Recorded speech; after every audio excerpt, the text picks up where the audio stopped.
नवरात्र के 9 दिन भक्ति और साधना के लिए बहुत पवित्र माने गए हैं।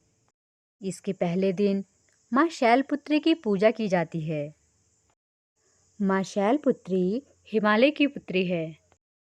हिमालय पर्वतों का राजा है। वह अडिग है, उसे कोई हिला नहीं सकता। जब हम भक्ति का रास्ता चुनते हैं तो हमारे मन में भी भगवान के लिए इसी तरह का अडिग विश्वास होना चाहिए।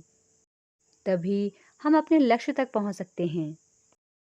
यही कारण है कि नवरात्र के पहले दिन माँ शैलपुत्री की पूजा की जाती है।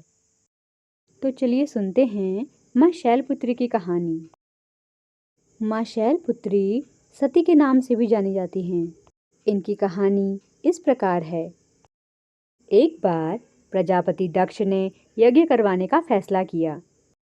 इसके लिए उन्होंने सभी देवी देवताओं को निमंत्रण भेज दिया, लेकिन भगवान शिव को नहीं। देवी सती भली भांति जानती थी कि उनके पास निमंत्रण आएगा, लेकिन ऐसा नहीं हुआ। वो उस यज्ञ में जाने के लिए बेचैन थी, लेकिन भगवान शिव ने मना कर दिया। उन्होंने कहा कि यज्ञ में जाने के लिए उनके पास कोई भी निमंत्रण नहीं आया है और इसलिए वहां जाना उचित नहीं है। सती नहीं मानी और बार बार यज्ञ में जाने का आग्रह करती रही। सती के ना मानने की वजह से शिव को उनकी बात माननी पड़ी और अनुमति दे दी। सती जब अपने पिता प्रजापति दक्ष के यहाँ पहुंची तो देखा कि कोई भी उनसे आदर और प्रेम के साथ बातचीत नहीं कर रहा है। सारे लोग मुंह फेरे हुए हैं और सिर्फ उनकी माता ने स्नेह से उन्हें गले लगाया।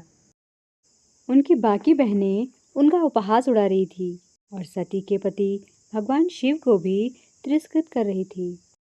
ऐसा व्यवहार देख सती दुखी हो गई।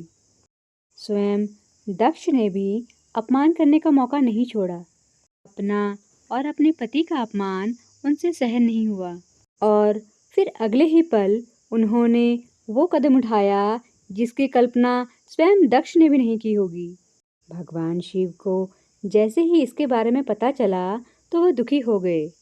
सती ने उसी यज्ञ की अग्नि में खुद को स्वाहा कर अपने प्राण त्याग दिए।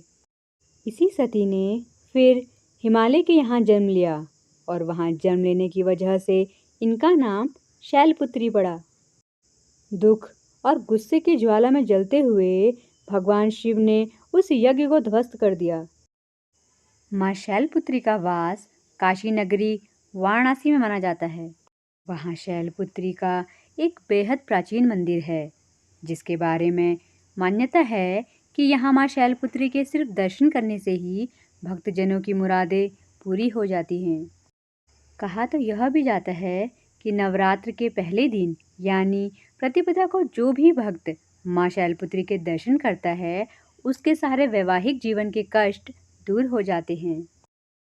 इनके बाएं हाथ में कमल और दाएं हाथ में त्रिशूल रहता है। क्योंकि माँ शैलपुत्री का वाहन वृषभ है, इसलिए इन्हें वृषारूढ़ा भी कहा जाता है। मान्यता है कि विधिवत माँ शैलपुत्री की पूजा से जीवन में शांति और सुख समृद्धि का वास होता है। वहीं माँ शैलपुत्री के पूजन के पश्चात मंत्र जाप, आरती और कथा पढ़ना भी जरूरी माना गया है। कथा पसंद आई हो तो चैनल को लाइक, शेयर, सब्सक्राइब करना ना भूलें। जय माता दी।